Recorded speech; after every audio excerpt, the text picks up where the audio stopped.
let me talk at you.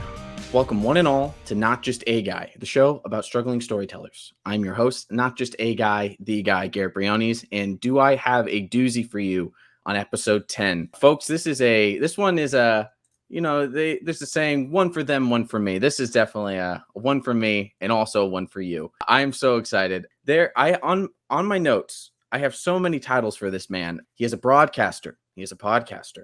He is a host. He is a writer, a comedian. He has a history in professional wrestling. He is a first responder in public safety, and he is a lover of chihuahuas. Folks, welcome to the show, Ken Napzok. Ken, thank you for being here. Oh man, thank you so much for having me here, Garrett. This is just absolutely wonderful. What you're just reminding me all the things that I should put aside to concentrate on one thing, but we'll talk about that. I've talked. One of my closest friends was on here, and she was talking about not confining your art to do everything.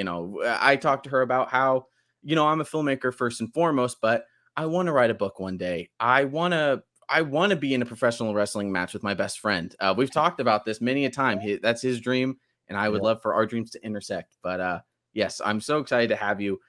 Speaking of wrestling, this episode is going to reveal a little bit of how the sausage is made as far as my notes go. I don't have any segments on this show, but I unofficially format them that way. And this first one is called Put Him Over. I do that for everybody. I put them over, talk about them. And Ken, if you'd let me, I'd like to weave a little tale for you.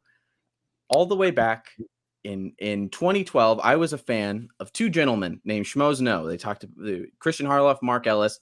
They had movie reviews. I was an aspiring filmmaker. I wanted to get into that. I wanted to listen to people talk about movies. Nowadays, it's a hellscape of its own online about anything. But they had a podcast they always plugged. And when I got a laptop, I was like, wait, their podcast is live. I've never heard of a live podcast.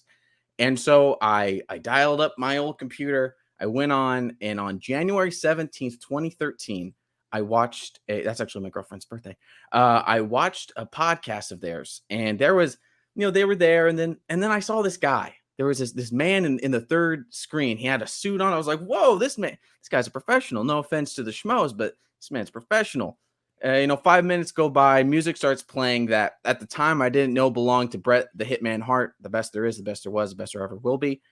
And this guy, he's talking about news headlines. He's making me laugh. I'm like, where's this guy been? And that was the night I learned about Ken Napzok.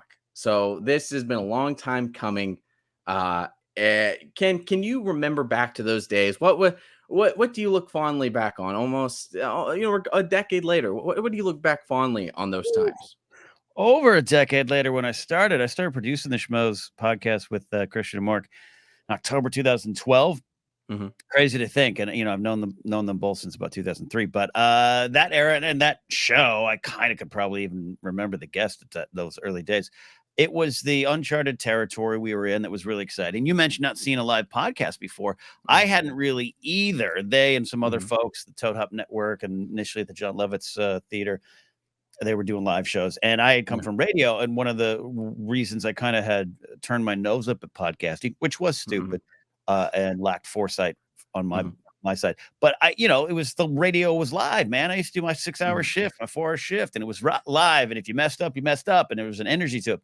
And so podcasting didn't have that. And then that Christian and Mark were doing it. And I was like, these schlubs are doing it? Why can't I do it? And slowly worked my way into it. And that was those times. And we didn't, none of us felt we were like helping to build the digital media industry. And that sounds grand to say that. I think there's thousands of people during that era that were doing the same thing. But you look back, like there's a lot of things we and others around us established that became normal, part of the fun.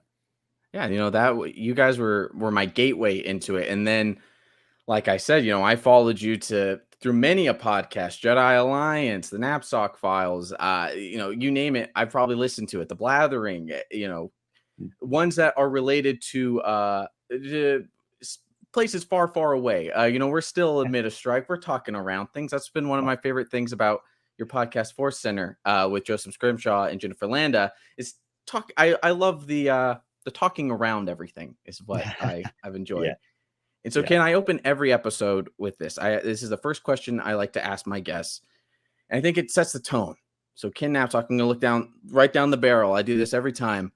Are you struggling? Yeah. You're catching me. This is Garrett. You got a great time. You found a great time to talk to me. I'm really struggling. How so? I'm struggling in a lot of ways. I'm struggling to. I'll start positive. I have never more been myself as an artist, Gotcha. as a creator, as a storyteller, as a person. I'm always growing. I'm always changing. I've gone through some great changes, big changes, both philosophically, politically, just being a better partner, being a better person, all these things, and trying to own my mistakes. We can get into some mistakes. I made a lot of mistakes, Schmoes, Collider, Screen Junkies, and GPA and beyond. But it's a hard wall to climb. And I'm not opposed to going to get that job that puts me over the hump. I worked a day job for 17 years, but it's really hard out there right now to break through the algorithms, to break through this structure that's now in place for creative people to try to make a living, which I believe should be an option because art is important. I'm not saying my art's important, but I'm saying the ecosystem of art is important. And I'm struggling to stay afloat in it. Despite a lot of wonderful things I'm proud of and things that are coming out soon that I'm very proud of. You can add songwriter to my list of things I now do. I have a EP coming out with some friends and a band. But yeah, I'm struggling. I wake up every day going, this is great. Why does it hurt? Yeah. That is something I've talked to everybody about. I had my friend Felix Mounds on here. We talked about the idea of making it and how that's something that gets thrown at you a lot. Like, oh, this is when this person made it. Oh, they finally made it. That's a phrase that really has no definition. What is making it? And I think that, as much as the struggles build character, I do think that a lot of people don't. That's what the show is meant to be. It's to show that it's a living document for myself as a storyteller, but showing like, no one has the same path. No one, there is no path. There is no path. It's like you're going on a hike, but you're just kind of, I don't need the map. It's so hard to, where you begin, but you don't know where the story is going to end. And so I wanted to ask you, and also this is another little bit of behind the scenes. This is not even because of what one of your podcasts is about. I call this segment unofficially. It has always been called Twin Sons. Gee, I'm wondering what I'm referring to. Ken, how did your storytelling journey begin? How did you begin this long road? How did you begin? What made you know that you want to talk into a mic and talk to people? You want to be creative. What started that for you?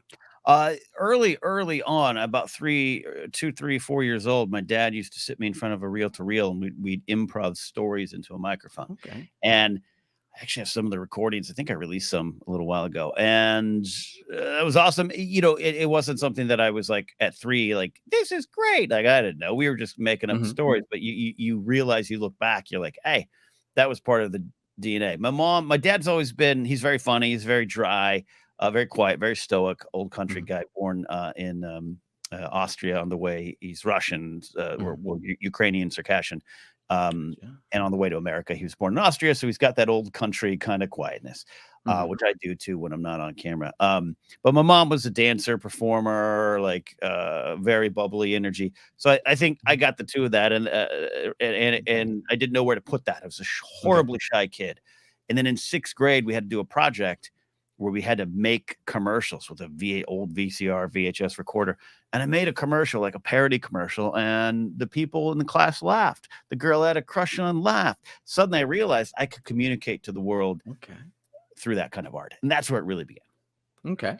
And so for you, what is it about the medium of radio and broadcast that really drew you to them? I know that that's something that started, like you said, even now, it started very early on. What is it? What's the allure there? I think it's the immediacy. It's an intimate medium.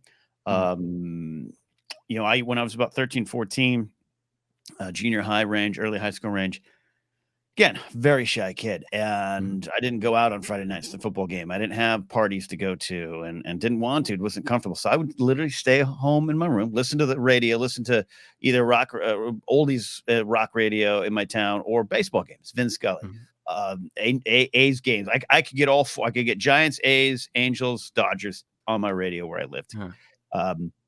So listening to those broadcasters, and then I would record radio shows in my room with a boombox and a microphone attached, and with a clock radio to play the music, and I just record the music.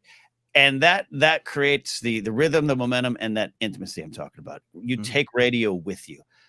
You take it in your car. It's your routine. I always tell the story when I did get into radio when I was 18 through 21.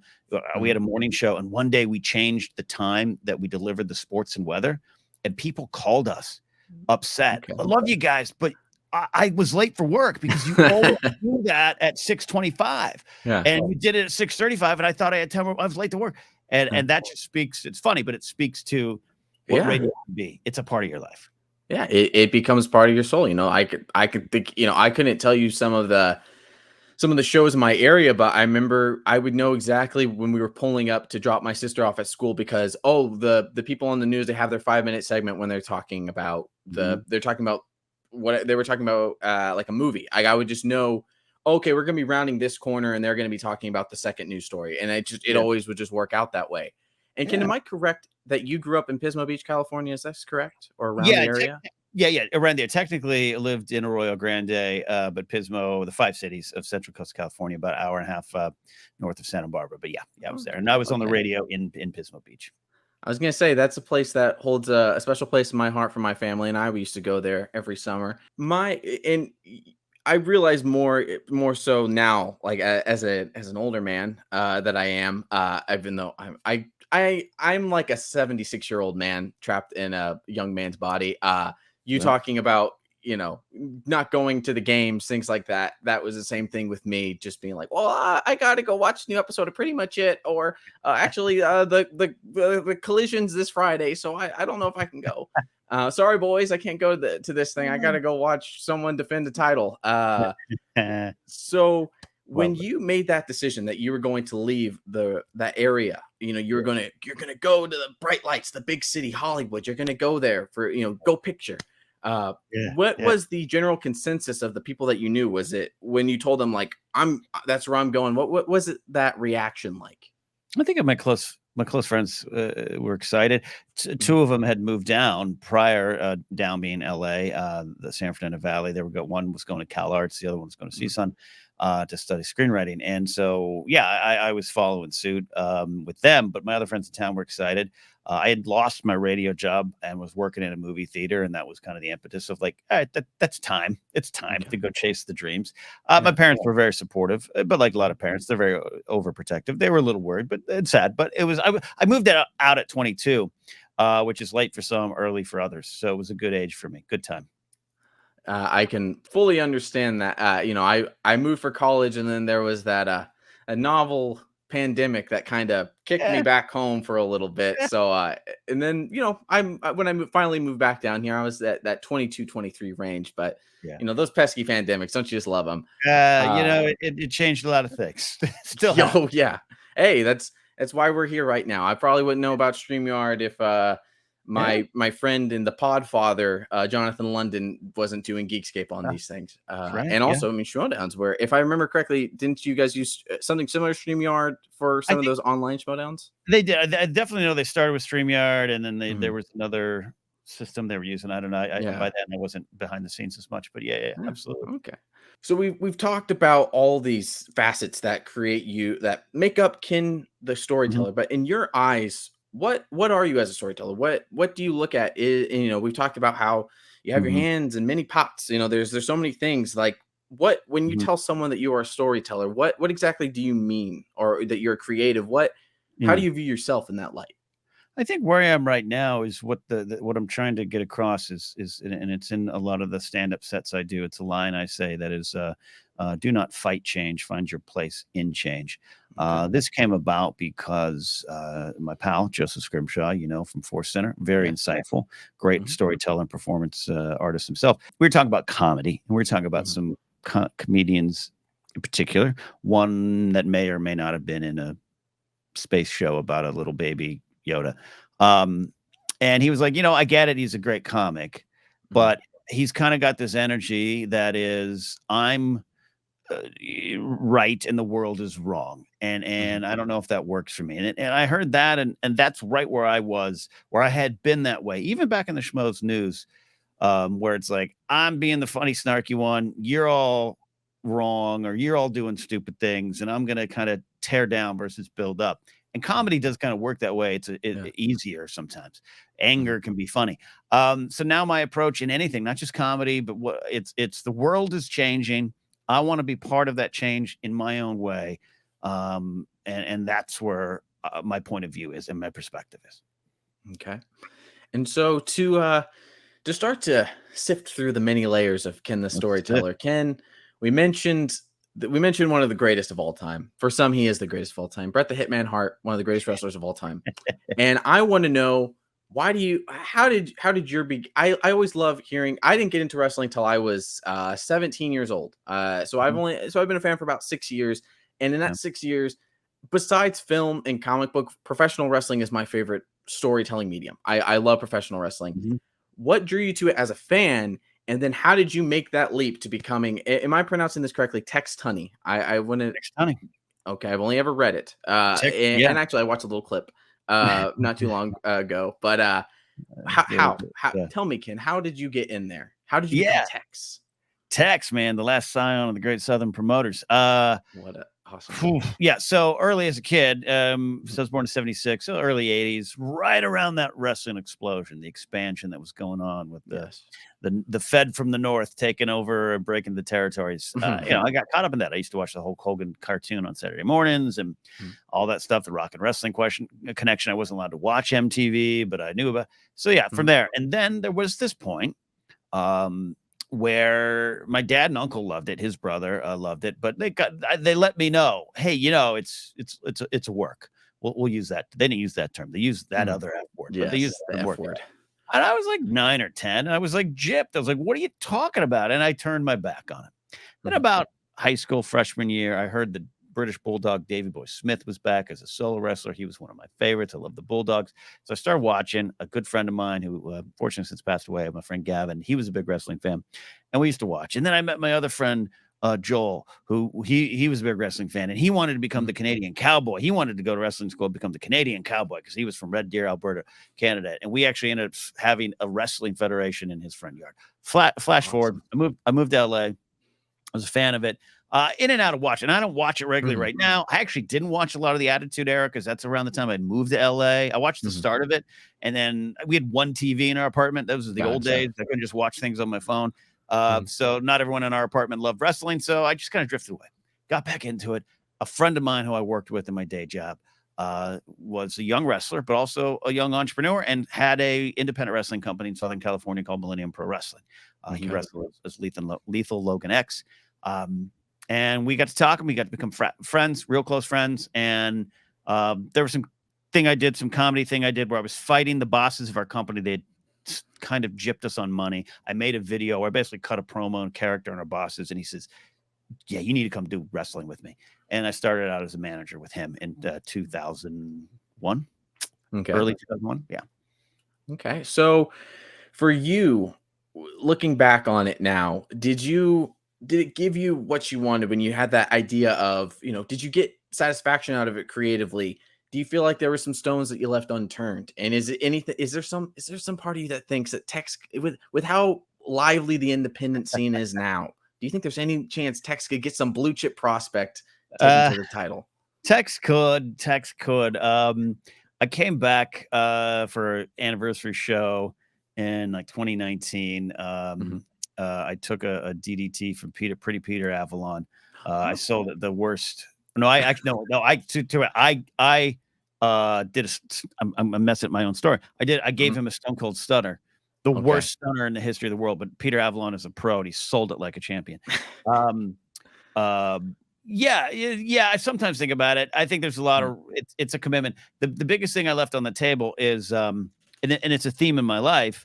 Is I kind of get, because I am this little shy kid who's not very sure of his place in the world still, I kind of feel like I don't belong. So even if I feel I'm good at something, there's a voice in my head that says, yeah, but you should only stick to the rivers And because MPW, Millennium Pro Wrestling, was my home in the early 2000s, I only did matches with there. I didn't seek anything else out. And if I had done that and got over that, and got the respect and knowledge, and people around me just knew me more outside of this one little Fed where I was a manager in a corner. That would have been something different might have happened. And then long story short, the Fed shut down for a long while because Millennium Pro Wrestling shut down. Pro Wrestling Guerrilla started. The Okay. original 6 were wrestling for us: Excalibur, Super Dragon, all that gang. We came back in 2010 and it was going to be a one-off anniversary charity show featuring Rowdy Piper, which did happen, and I was in the ring with Piper. And then we had so much fun, and we sold out the venue that we decided we did it for 4 years. And then I was helping run the company and booking and all that kind of stuff.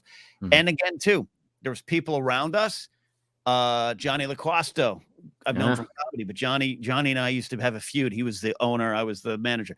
Kathy Kelly's first wrestling show was there. And I have parts of it on tape. I was messaged her recently, like, I think I got your first wrestling show. I got to find it. And all these people want to Ryan Smiley, Ryan Katz, GQ Money. That was the last Fed he worked for before he went to the Fed to become Dusty's right-hand man. I'm not saying I could have achieved that success. And, you know, I'm sexy, but I'm not Kathy Kelly talented. But I could have developed it, but I didn't. I stopped short. And that's the blood on the tracks that I didn't leave. And that's regret, because I had fun. I was good. I had fun doing it. Pro wrestling is an amazing art form. It's a wonderful. You talk about being fulfilled, and I'm sorry, I'm rambling. I'm blathering. No, you're fine. It's one of my favorite storytelling art forms. It's when it works, it connects. It feels like almost like nothing else I've done. Yeah. As someone who is in this room, and then my girlfriend works out in the living room, I love movies. That's my first love. No movie has me screaming so loud that she can hear me with headphones on while she's at work, and she goes, "Oh, Jay White must have been on screen. Oh, Kenny must have been on screen. You know, Kenny Omega." She knows. You know, no storytelling medium can really, I think, just pull that out. And so to segue, so we have the wrestling background, and then you enter something else that is very much built on the back of professional wrestling. That is the Movie Trivia Schmodown. For people that don't know, that it was a competitive movie trivia league that took the storylines, the character work, the promos from professional wrestling, and mixed it with like the competition, the training, the ranking system of like a UFC.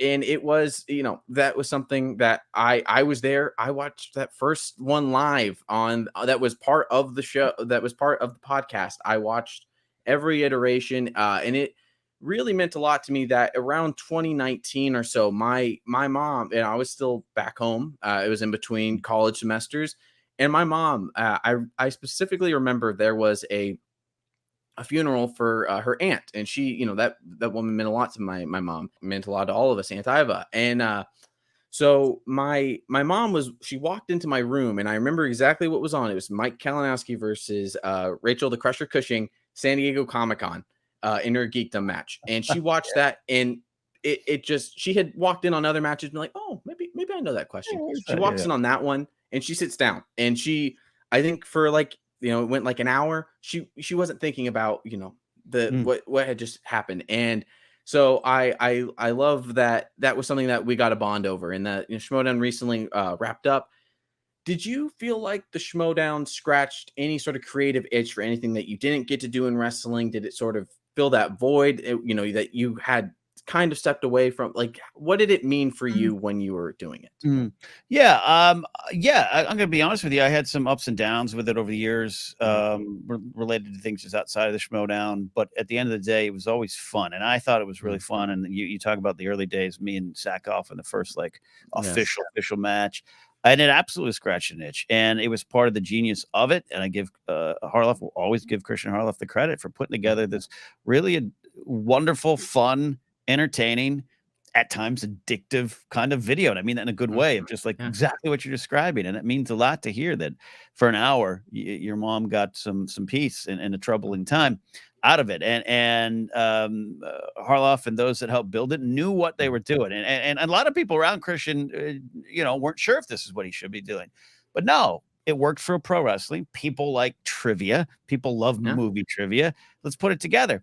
And the people that got it, the performers that got it, helped build it. I think it went places that it wasn't in the beginning. I enjoyed some of the sillier stuff, the rise and fall of JT, Doc, was my favorite thing I ever produced on the Schmodown, and that was kind of the peak of the comedy approach to it. Not that the Yes. comedy didn't exist going forward, but it's good. And it did scratch itches, and I'll pitch it back to you here in a second. But like one of the things that I ended up loving to do for the league, and at times, I'm not saying I was doing favors for Harloff, he was doing favors for us, but I knew what I needed to do for him as a storyteller.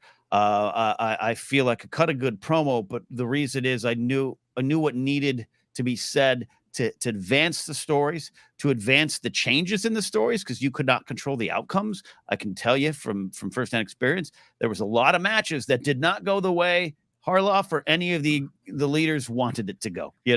Like if this person, we've got years of storytelling. Oh, they lost. What are we going to do? So if I was involved in that match, being a post-match promo for me could help carve the next path forward, and building up the people who were not only managing, but building up the people were fighting. That's one of the things I think are lost in a lot of promos, and at times we're lost in Schmodown promos. And that was fun. So that took me back to the wrestling days without a doubt. And those are the moments I love the most. I can tell you from that fan perspective, no greater heartbreak than when one of my favorite competitors, and he was super hot at the time. I thought we were going to see the first ever 3 belted champion, and Christian. I know Christian has talked about this, that Mike Kalinowski, he was really hoping that he would, we would get Mikey 3 belts maybe, and that didn't happen. But it was still, pivoted, and then you have Jeff Schneider, one of the biggest heels in the division. All of a sudden he gets the biggest baby. He's like Brett in Canada. All of a sudden everyone loves him. Everyone's, wants him to beat Paulo Yama. I remember that match very well. He almost did it. That's just the beauty of it. It's whereas wrestling is a work, and, barring injuries or anything like that, you can usually steer things where you want to go. But in the Schmodown, it was a lot more on the fly. It was, if this team loses, we have to change things. And I very much enjoyed, I remember your heel turn. I remember your Iron Man match with Sam Whitworth. And I remember your time with Corruption. I was a big Corruption head, and so I look back fondly on those times. Tying all this, continuing to tie this all together, live performance seems to be something that it's always in there, whether you're doing a live stream, whether it's your stand-up comedy, whether it's Schmodown, radio, wrestling, all these different things. Live performance is a big part of your life. I'm wondering, you talked about this performance that you did back in 6th grade. You got a good, response from everybody. What do you deal with anxiety when you're on stage? I get anxious doing these things, and they're remote. How do you walk the line? Especially, as another way I can relate is I'm incredibly shy. I've always been shy. My sister and I, that's always something people would tell my mom, like, oh, your kids are so shy. And so I'm wondering how you juxtapose being in front of all these people, a lot of the time strangers, and also being a shy, sort of reserved person. Yeah, and I've gotten better over the years, without a doubt. I mean, look at me. I'm wearing pink beanies now. I used to never do stuff like that. It's twofold. Do I get nervous and stuff? Not really. But there's an energy to it. I'm also inherently lazy, so I'd rather just do things live. And if we mess up, if you want to edit stuff out, I'm going to control as best I can what I say anyways. I don't mind an here and there. I'm lazy. I don't want to do research. Let's just do it live. Radio is fun for that too. So there's an energy, and it's a high wire act, and I enjoy that.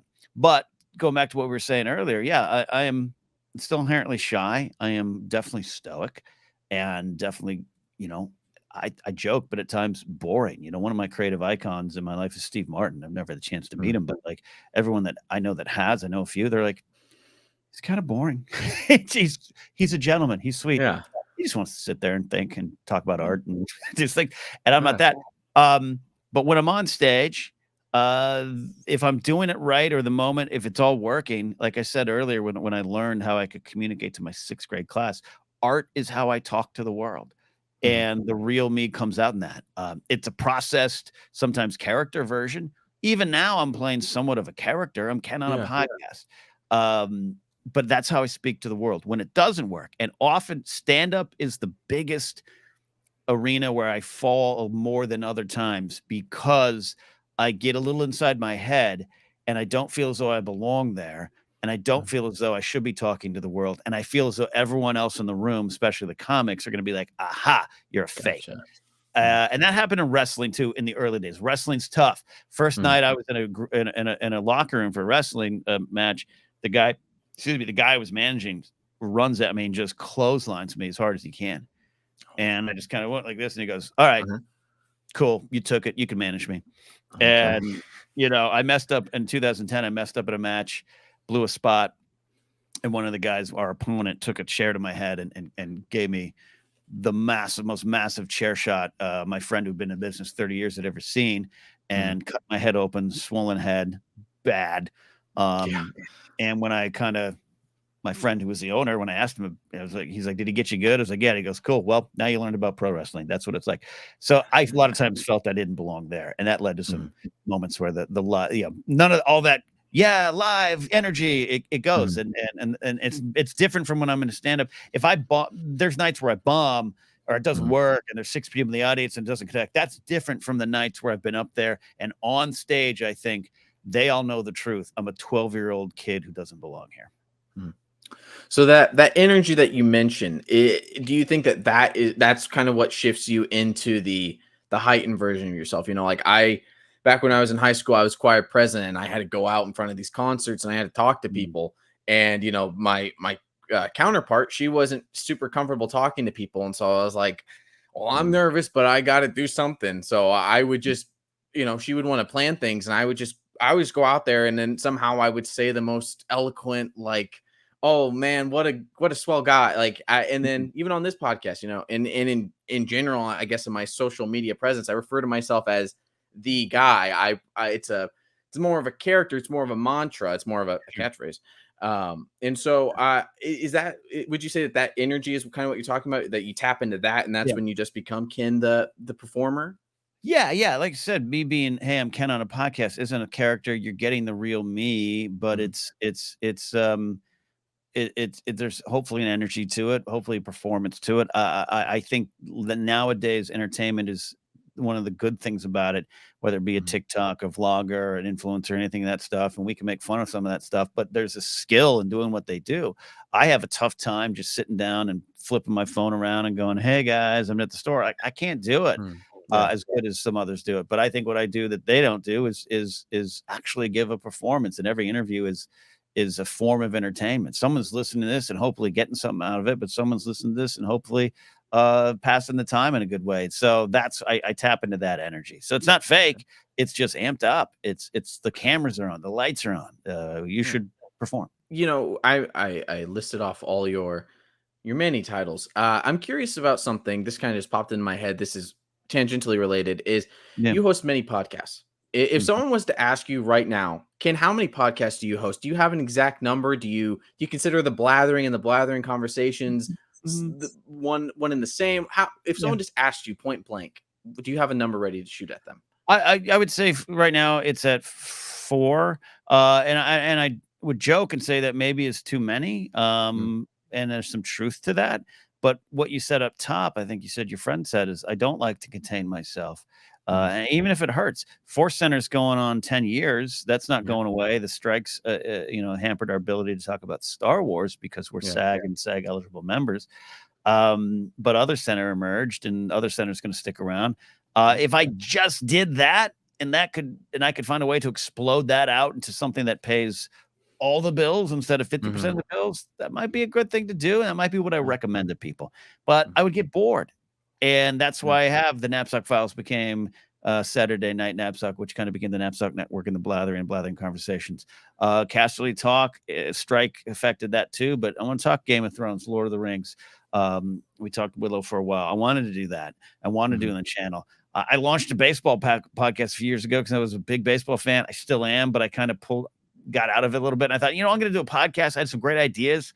And it was one step too many. I had to admit that I failed. I shouldn't have launched. I have Pop Rockin' Radio, which is my radio show on Saturday nights and all through the week. I'm on radio in Pennsylvania. I have after we're done here, I have to do my shift. I have to track my voices. And then I'm launching another one in 2 weeks. At the time of the recording, I'm launching a political world events show with my friend Alden Diaz, because I want to. Yeah. and that's gonna be okay for me as an answer. I love that answer. As someone, I'm 2 years into the podcast game, not just a guy started this year, but I used to have a pop culture podcast, and I quickly kind of got burnt out on it. Not just just too many things going on. Almost a year ago, I asked you to be on a different Yeah. podcast I was doing. It was a comic book based. That one I recorded one episode, never even got it released. Mhm. I wasn't feeling it. It's something I'm curious. You have all these podcasts. For you, how do you make sure that they don't bleed together, that they remain their own things besides just music and artwork? What Mhm. what kind of energy do you think you bring to each of them, or what do you actively do to make them all stand on their own? Someone that's not like me, that doesn't listen to the Blathering and Other Center and Casterly Talk.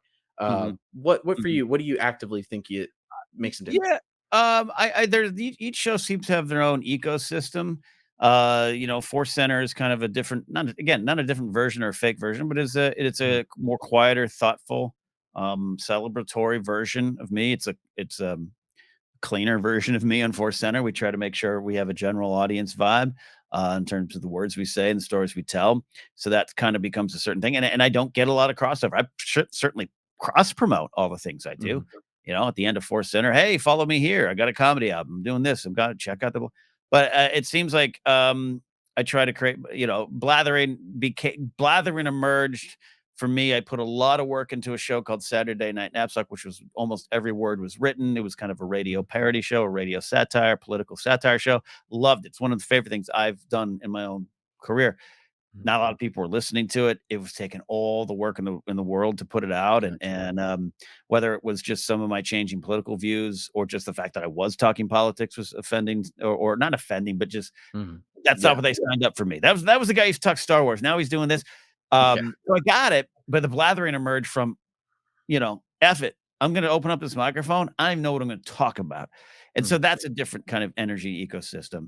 Casually talking, it's in Force Center, kind of the same guy. But mhm. yeah, I don't wake up and think, all right, this microphone today is pop rock and radio. It's just different gear shift. You know what I mean? Mhm. I love that, and yeah, and I think that very much does come across. I was catching up on some of the blatherings, and you had one that was talking about September 11th, and even though it was off the cuff, there was a narrative that you told. There was a beginning, middle, and end. How you were talking about all Mm, these different the facets around that day, yeah. and I think that it very much comes through that you're never phoning them in, and you're putting in, just there's different, you're touching a different part of your brain, basically, utilizing a different part. And so I'd be remiss. Even my mom even sent in a question for this part. We got to talk. We're going to talk around it as we were in the strikes, but the space battles, that place Mhm, far, far away. mhm, mhm. You come back, and I got to commend you for this. You, Scrimshaw, Jennifer, I gotta commend you all for this. You come back week after week, where there is a vocal minority in this online fandom that just gets louder and louder and more toxic, and yet you all three persevere. You always keep it positive in the sense that you're not telling anybody you're wrong for liking this one, or you'll give your criticisms. I think that that's something I don't like when I see people misunderstand the mission statement of the show. It's not, you guys aren't just, you're not just saying you like everything. That's not what the show is. That was recently something I saw on Twitter. It was whatever. But what is it that brings you back every week? Yeah. You guys just come back every week. What is it that brings you back to talk about that Yeah. place?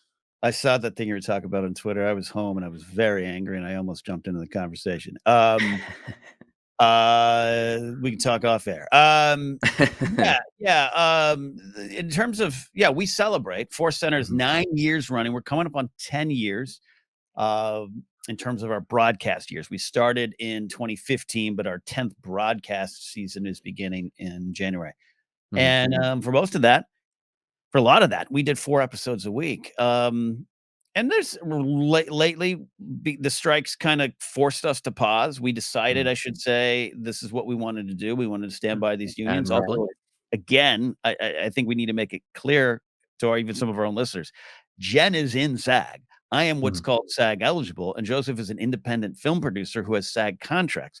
We had to stop. Yes. It was not a question for us. So we did it. But all that to say, what brings me back? It's changed over the years. Force Mhm. Center started because Jedi Alliance was kind of a great thing that I love doing, but I knew it was kind of wrapping up, and I wanted to talk about Star Wars on my own.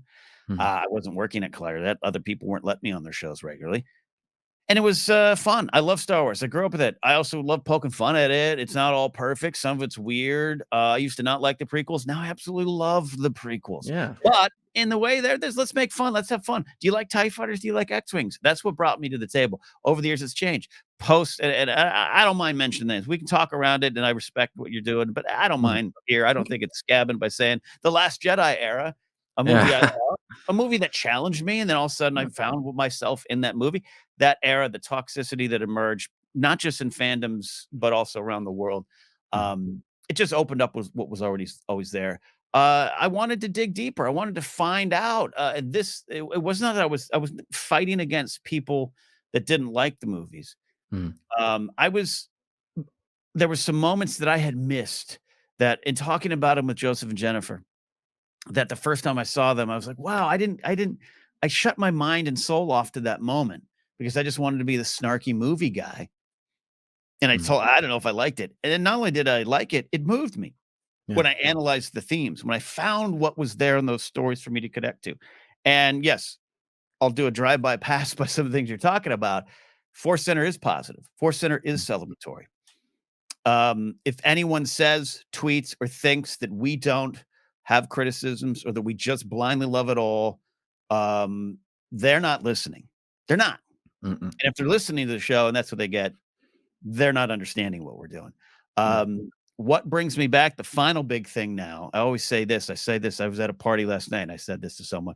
Um, I don't care if you like the sequel trilogy or not. We can discuss it. You might have good reasons why. Not everyone who Mhm. dislikes the things are some kind of alt-right troll. Um, but I'm here to defend the 5-year-old girl dressed as Rey at a convention. You don't get Exactly. to take away her joy. And the show I'm doing is to celebrate all kinds of people who are drawn to this franchise and drawn to different aspects of it.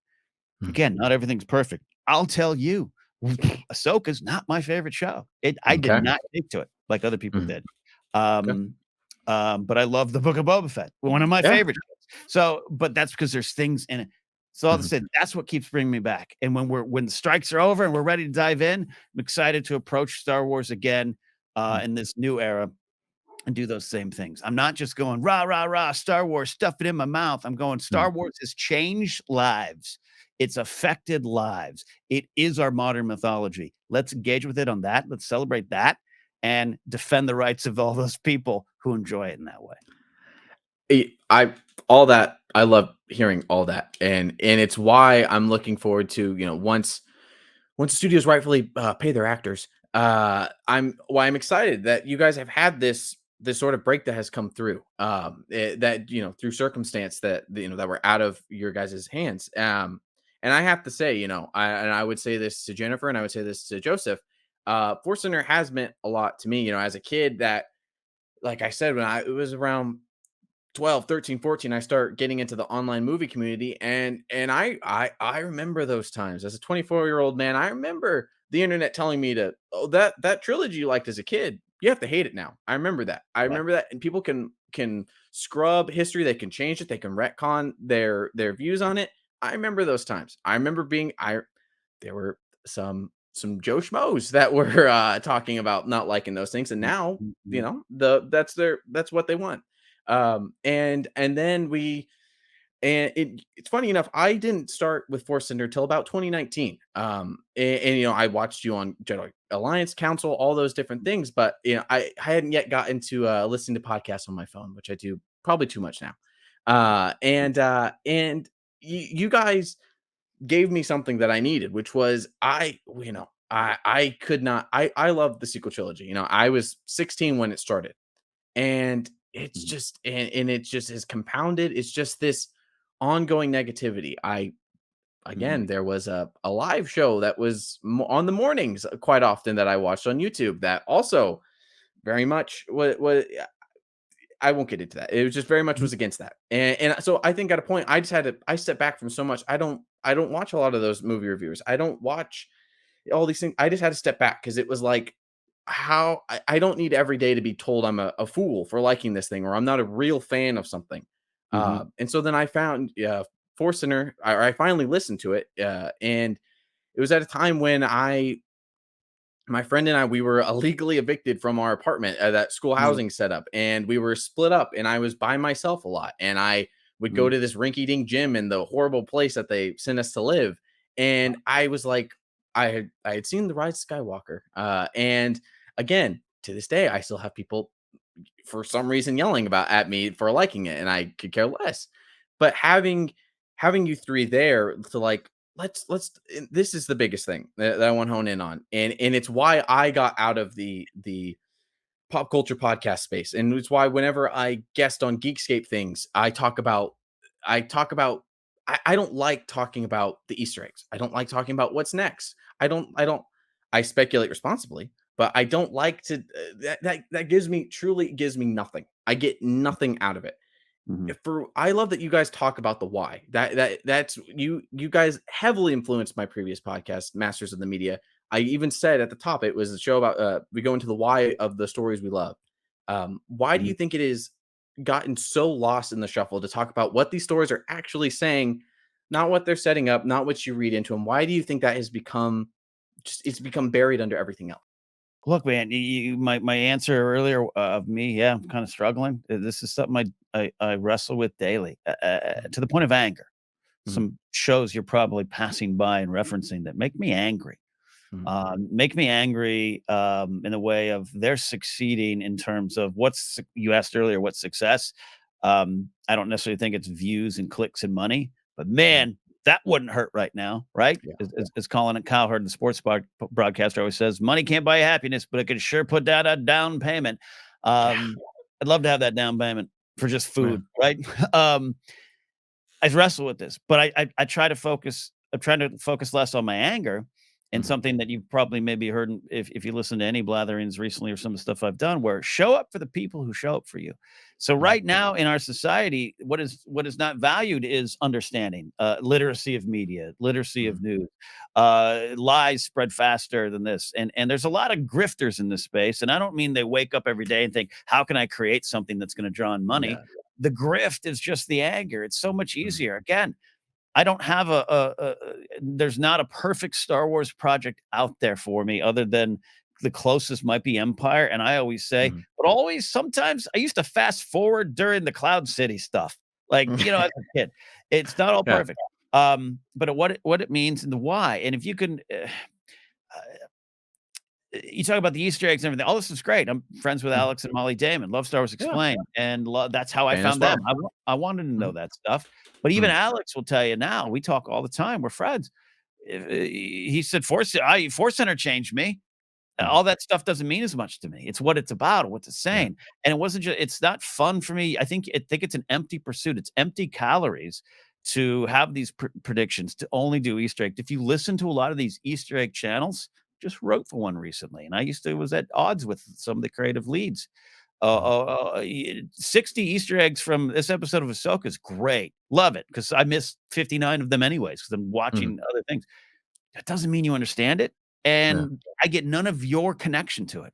So if you and I, right, we're doing a podcast of 100 Easter eggs in Star Wars, great, but what do we feel about it? Yeah.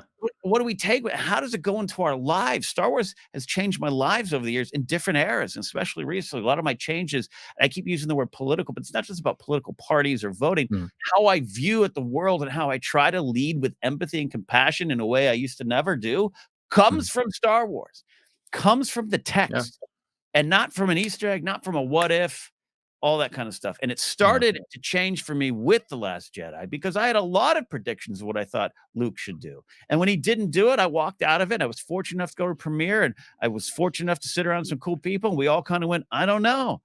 But instead Mhm, of whipping out my phone and tweeting my thoughts, I sat with it for 5 days and I realized I didn't want this for Luke's ending.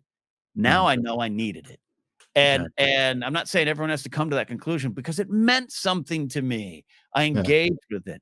But the problem is, man, that takes a little bit of work, and it's just so easy to make everything a binary competition.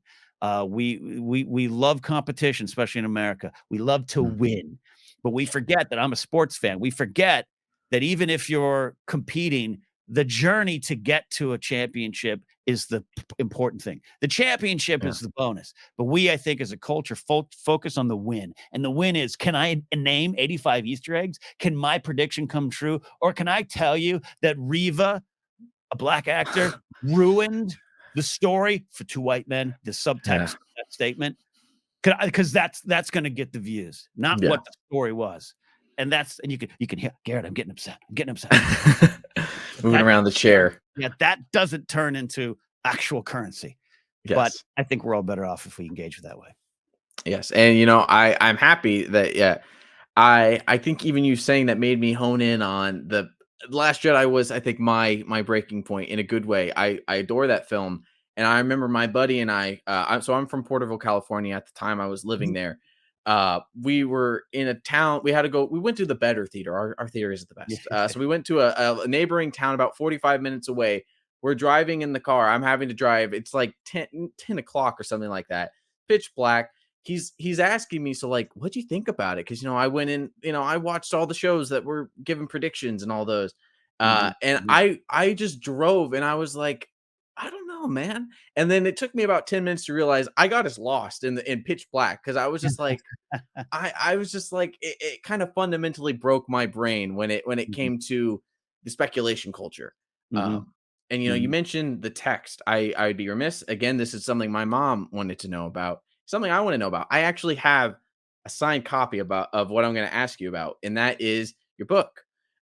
You wrote a book about Star Wars. What why we love Star Wars. When was the moment where you just knew, I need to write about this, I need to put pen to paper or fingers to keyboard? How did you know that it was something you needed to put out into the world? Desperation. Here's what happened. I lost my full-time job at Collider in I think February 1st, 2018. Up until that point, after I'd entered the workforce in my 16, 17, but I started my full-time radio career at 18. From that point, 18 to that moment, I'd never really been without a job. The last time was when I lost my radio gig. I was jobless for a while, coached a baseball team, worked at a movie theater, and decided screw it, I'm going to move to LA. Okay. But I hadn't experienced that since then. And I was a 24-hour day, 7-day a week, 365-day a year on-call security director at a job I didn't like. I met a lot of wonderful people, a lot of friendships, relationships even emerged from that. So I don't look back on that stuff as bad. But this wasn't what I was in LA to do. I was doing comedy. I was doing stand-up, but I wasn't doing that kind of stuff. Then I got Screen Junkies. Then I got Collider. I was doing it. Now, there were some problems and I can go into those details, but none of them matter. I got laid off. And I didn't have anything. And that can either be the freak out moment, and I did freak out, or that can be the, what am I right now? What do I want to do? And I always did feel there was a book in me, narrative, maybe, I don't know, but it just made sense. Star Wars was on the table. There were some other things I thought about doing. An old friend, Alicia Malone, had written some books for this company, Mango Publishing. I had lunch with her. She said, I totally think you can do it. Let me push in contact with the editor. And because of Alicia, I was able to get that deal to write the book. The topic of it was, I didn't name that. That title came later on, but I just knew it was easier for me kind of mentally to approach it as 100 separate essays, which is what it is. And then it just became, I had done a podcast episode on Force Center, a Spotlight Star Wars episode early on.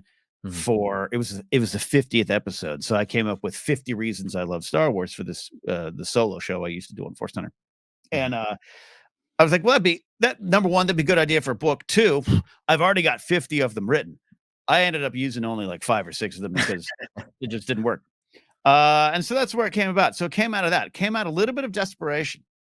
Even some of the stuff I'm doing right now came out of the fact that later on, because I was kept on Jedi Alliance at a freelance basis at Collider, then I took over the show, I should say, not given, took over the show with Emma Fyffe and Andres Cabrera, and we had some great things planned for that show. That show, I thought, was really proud of some things we were going to do.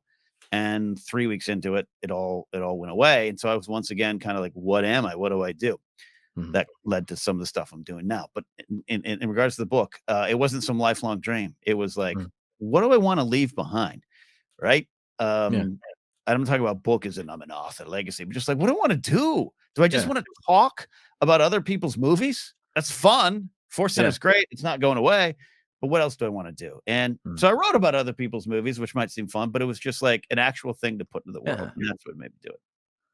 Uh, again, uh, again, Ken, I have to thank you in a way because I reading is one of my favorite passions, and I think that when I got to high school, I sadly kind of fell out of love with it just because reading became an assignment. It became Yeah, it's read hard. this by Takes yeah, time. it took all the fun out of it. Middle Yeah, school, it started to get there.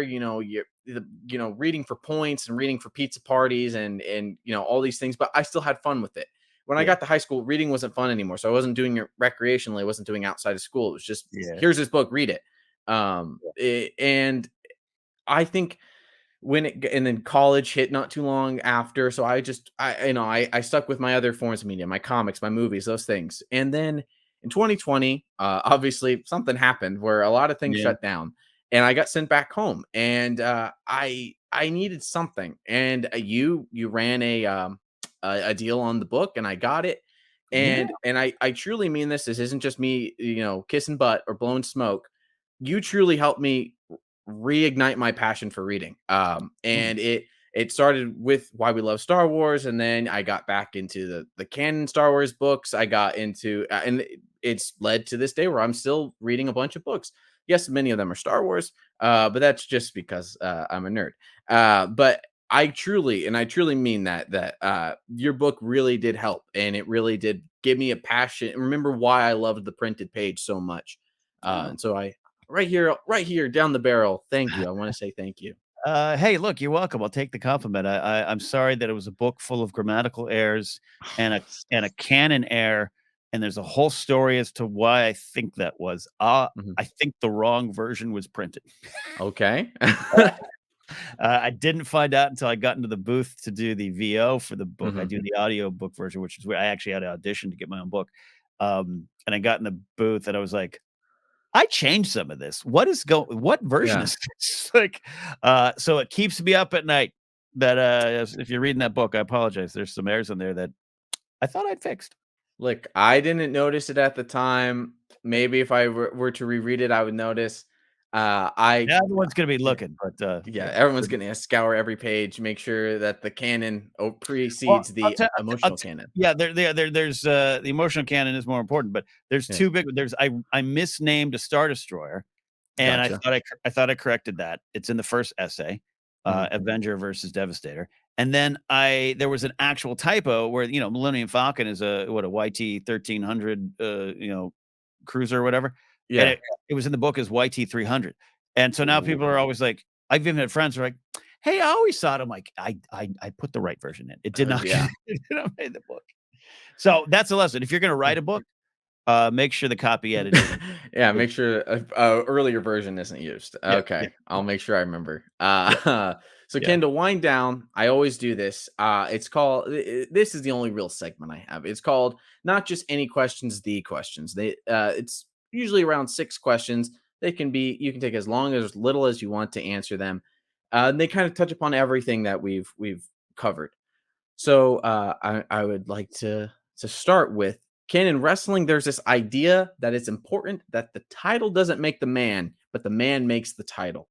Could you explain that idea for those unfamiliar? And do you think that there's a way to apply that idea to different aspects of storytelling in life? Sure, I'll say it a little bit from the standpoint of someone who helped book some wrestling, and sometimes you have to explain this to the wrestlers. The Mhm, title is a prop. It's the storytelling. So mhm, that title can mean absolutely nothing if the wrong person's in it. It's the story to get there. It's the story to mhm, keep it. So in life, often I think we do focus on those wins, like I said earlier, and I get lost in it too. I still get lost in it. Your bank account, your numbers, your views, your status. yeah, Those are all wonderful things. they're meaningless without the person who fills it out in the right way. Now, in wrestling, sometimes the storytelling could be an evil person with the title. Yes, but even that's the story.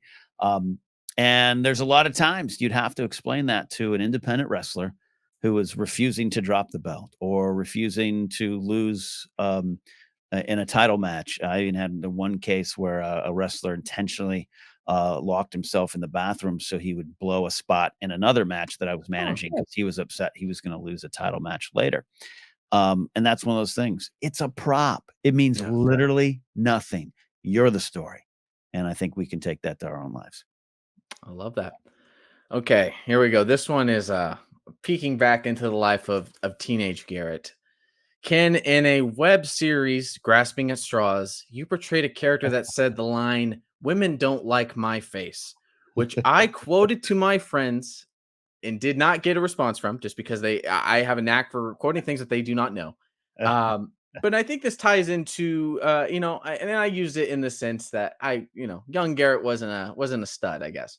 But you talked about this with being shy, struggling to assert yourself, like just what can you offer for someone who's out there who is shy, who has a hard time talking in front of people, has a hard time talking one on one with people, who maybe lacks that confidence? What can you give them, someone who doesn't know where to start when it comes to just talking, just being themselves, just telling their stories, basically? In terms of romantic pursuits or just overall? A little bit of both.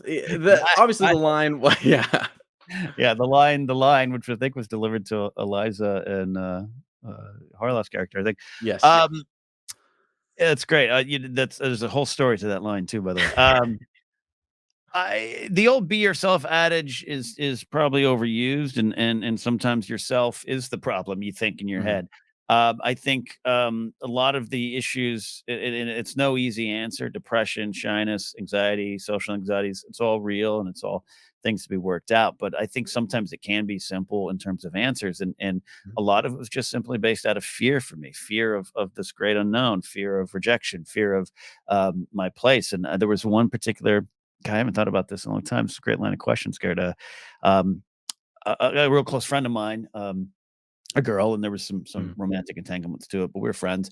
She brought me to. We got along great. We were like a comedy duo. Oh, we had a lot of Gotcha. fun.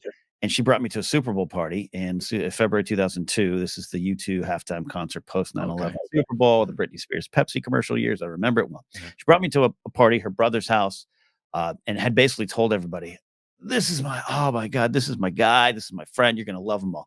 And I sat there silent for 4 hours.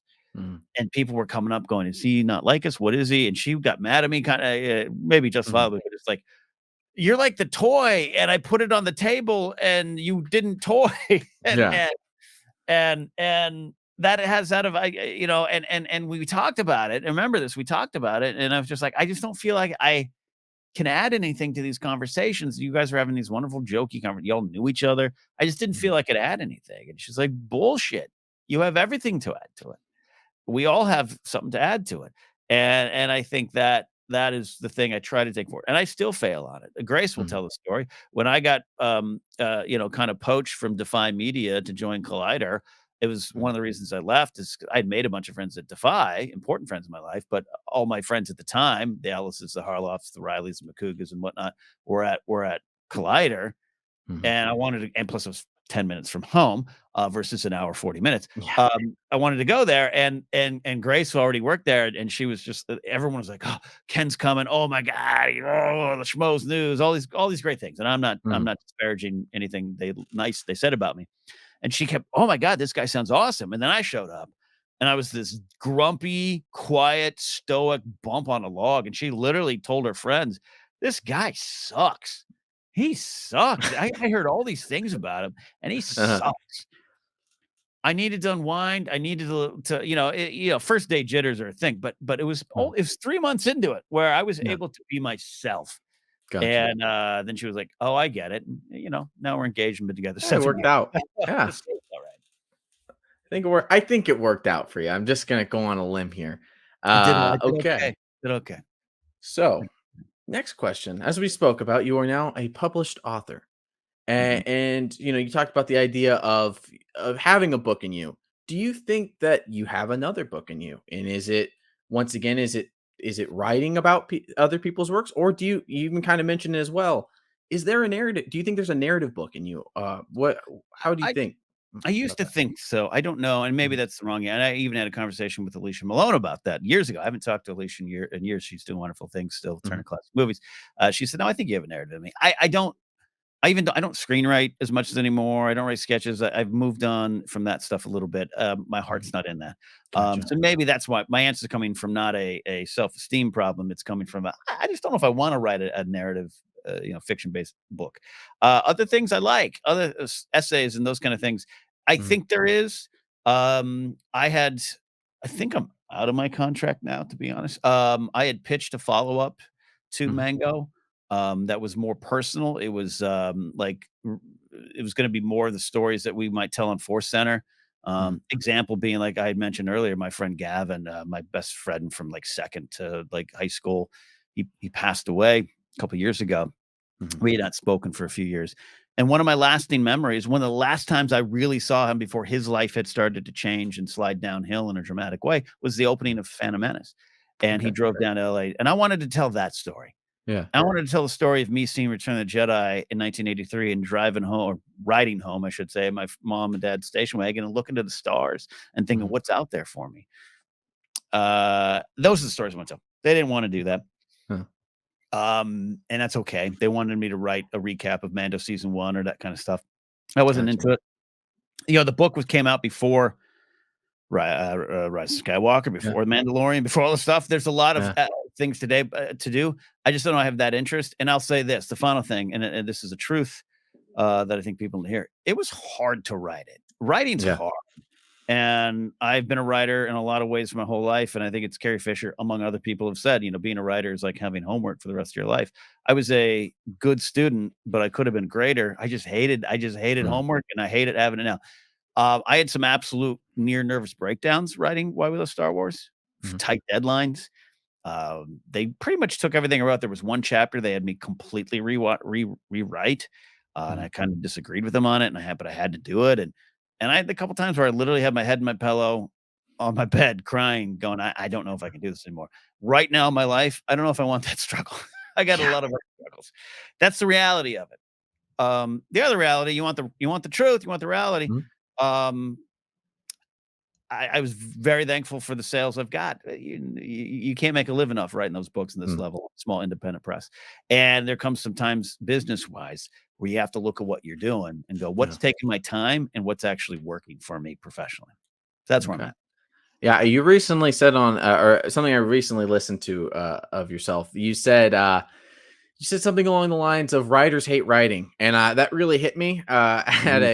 a point where I wrote 6 scripts for an audio drama, each about 50 some odd pages, and there I was doing it while I had no job. Thankfully, I Mhm. have a job that's bringing in some money now. But when I over the summer I wanted to rip my hair out, I would just kind of go off into a separate world because I'm doing the thing I love, but when you're just staring at, when you're on page 45 and you're like, I still have to Mhm. wrap all this up. It's like, Mhm.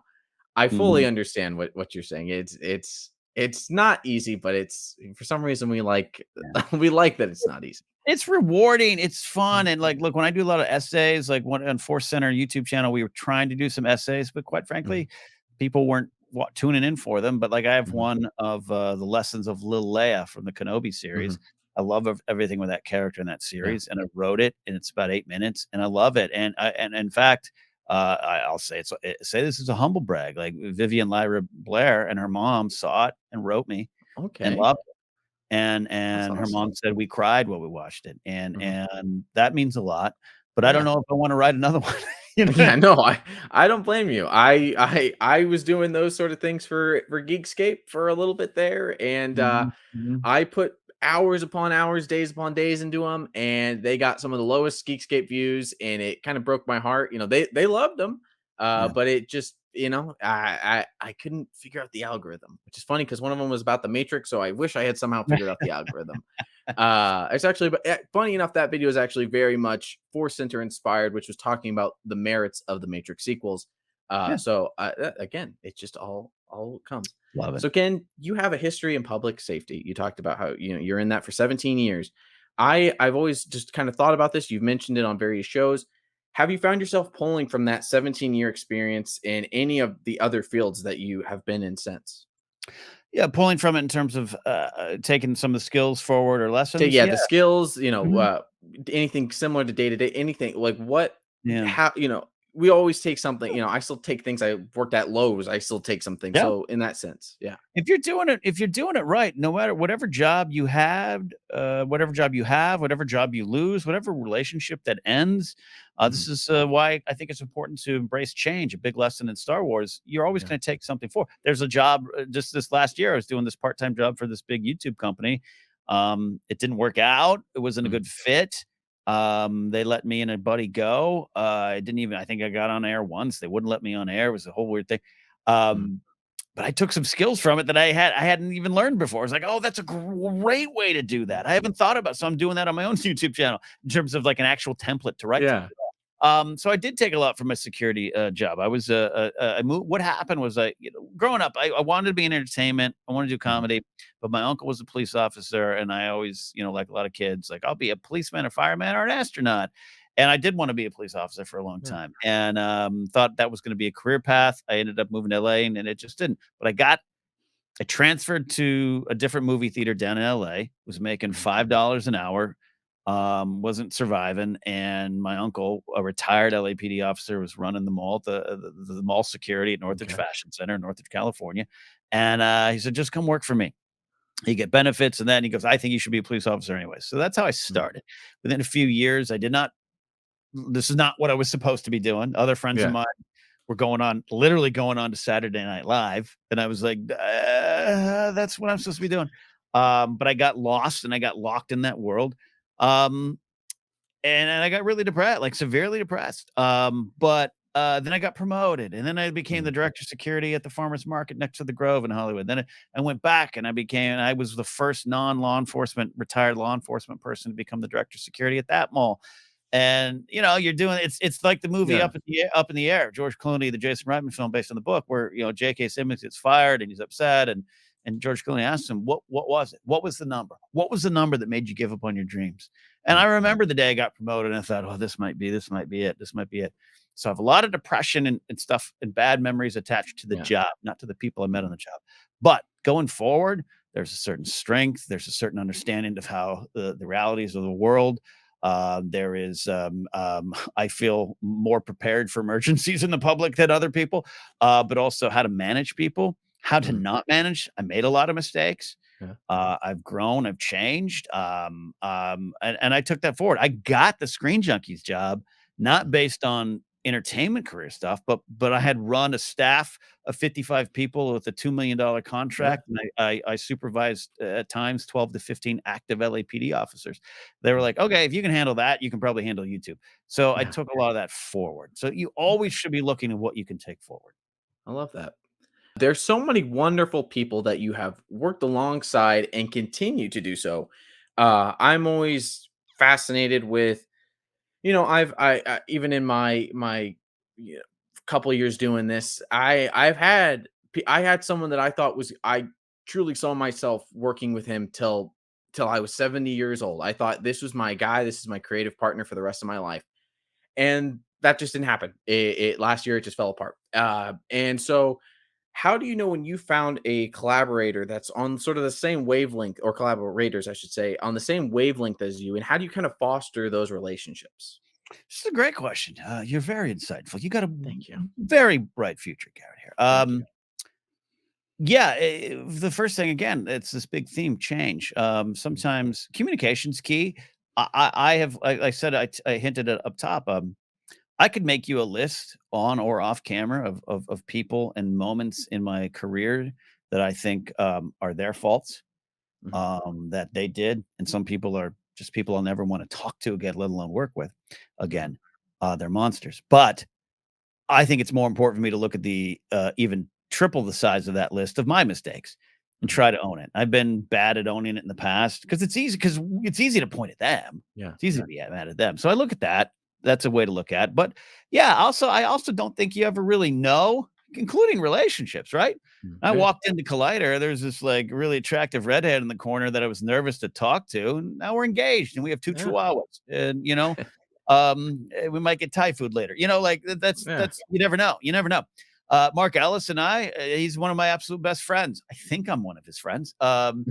We've known each other for literally 20 years. And when we first met, he doesn't even remember. I remember it because I was like, who the F is this unfunny guy? I don't like him at all. This chubby, weird haired guy. You never know, right? You never know. Scrimshaw and I, like, Mhm. we're coming up on 10 years of knowing each other and Yeah. then soon 10 years of working with each other. Jen Yeah. too, but Joseph, she stepped away Yeah. for a few years. And Joseph and I got along great the first time we met, but there was no indication that this would be the guy that I would co-found and run a podcast that would be most of my journey for the next decade. Yeah. There was no indication. How we keep that going? We're friends. We're great friends. We talk when we work.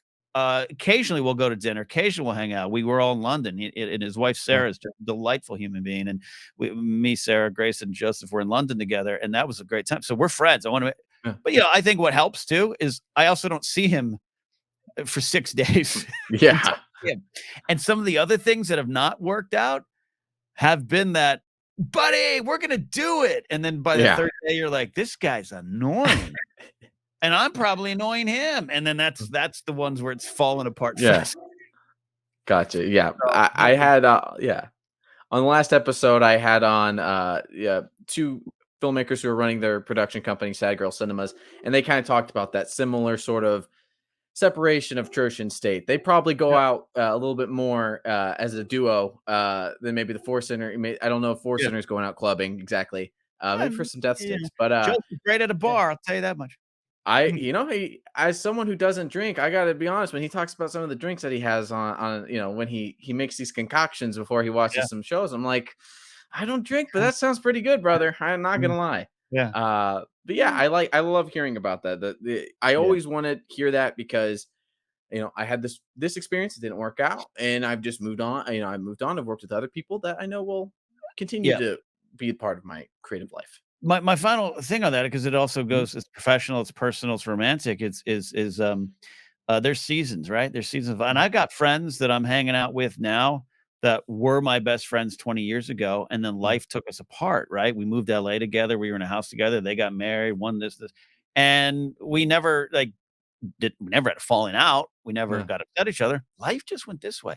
And now we're suddenly almost with no effort finding that we are back and we're going to lunch and we're texting, and it's just seasons of life. And one of the things I really came to grips with in the last couple of years is sometimes, well, again, professionally, just personally or romantically, you might look across the table at someone and realize that the only thing you have in common is the past and nothing going forward. And that's maybe the time for the change. It's hard. It's heartbreaking. Some people don't understand it. I got some friendships that have kind of wrapped up in my life that they don't understand why. And sometimes I don't understand why. But if you can latch onto that, I think that's a good step. And again, also, you never know. 10 years from now, you could be working together again. Exactly. You said many things in there that I did really need to hear in multiple facets of my life. And so, Ken, this is the last one. This is the hardest hitting thing I could come up with. It's actually it's more of an ask than it is a question. Ken, can you talk about why Chihuahuas are just the best for a minute or two? Well, okay. Yeah, this is great. So yeah, we have 2 Chihuahuas now, Francis. Then we have Baxter, our 17-year-old Chihuahua, a blind Baxter boy, and Francis is about 5. She's a rescue we got last year. Before that, we had Adelaide, aka Ratsy. If a lot of people who are fans of Collider, or just Grace or I, were aware of her, she passed away in December 2020. But prior to this, I hadn't had my own dog the entire time in LA. But I was raised, dad came around, but mom's a big animal person. And my dad is now, but back in the day, he was that, we don't need another dog. We had poodles, we had dachshunds, and we had a lot of dachshunds when growing up until even my mid-20s. I was a dachshund fan, still am. I made my jokes about Chihuahuas, the Taco Bell dog and all that stuff. I made my jokes. Paris Hilton and her Chihuahua. I met Grace and I met Ratsy. And then 4 days after we started dating, I still hadn't met Baxter because he was aggressive towards men, as he should be. He was protective. And then he jumped on my lap, and we've been best buds ever since. Okay. They are full of too much personality.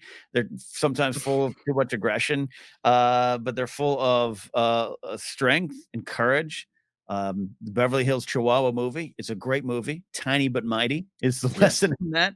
And I absolutely love the every day is a fun. Francis wakes up every day with a little wiggle butt running up and down the halls, and it's just fun. And I love watching the world through their eyes. So I'm okay with big dogs. I've just never had big dogs. My Mhm. my sister-in-law has, giant dogs, and they're great.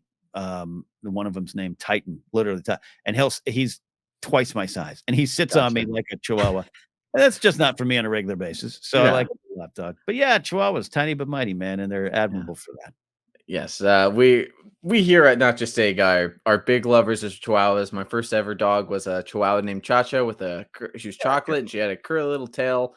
Yeah. We picked up a stray. Mikey, Chacha is no longer with us, but Mikey is still with my parents, and even my current dog Fitzy, my little son, he has a little Chihuahua in him. He's got a little bit of everything. He looks like Yeah. everything. Yeah. So yes, we Oh, love all dogs, even big dogs. My sister, yeah. my Love fur it. niece, yeah, she's Yeah. big dog. First big dog I ever lived with. I Yeah. still pick her up. She's huge. She's like a German Shepherd Rottweiler sort of thing. I still pick her up because she's my fur niece. I have to, even though it hurts my back. My back is hurting right now thinking about that. Yeah. Yeah. Um, That's great. yes. Well, Yeah. Ken, I want to thank you again for doing this. I absolutely loved this. This was so enlightening. It's great to, I've watched you on a screen, and now to get to actually talk to you, not just talk out loud while the podcast is playing. It's been an absolute treat, and I truly mean that. And I'm trying to grow this show, and this show is my main creative fulfilling thing right now, especially it's like you said, I'm working a job that I do like it. I like the people I work with. I like the students I work with. It's an education, but it's not fulfilling as much as it's fulfilling in a way, but I love doing the show, and I love talking to storytellers like yourself. So thank you so much again for doing this. Is there anything you'd like to plug or talk about or send the people towards?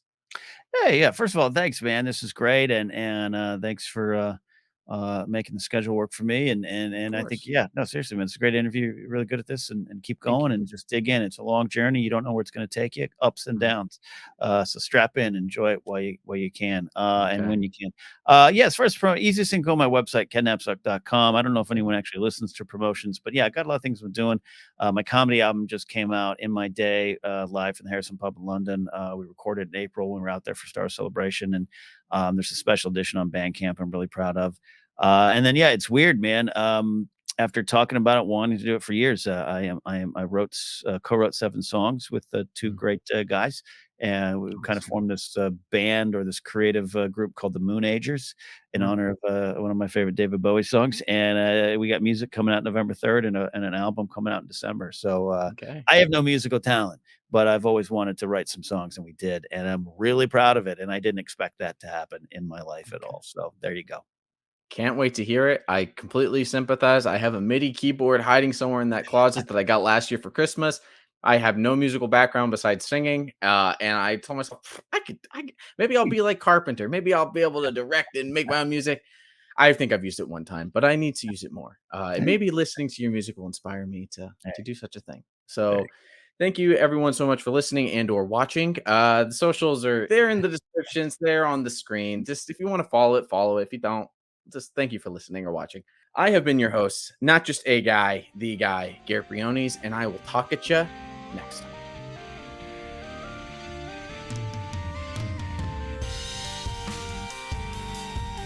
This has been a Not Just a Guy production.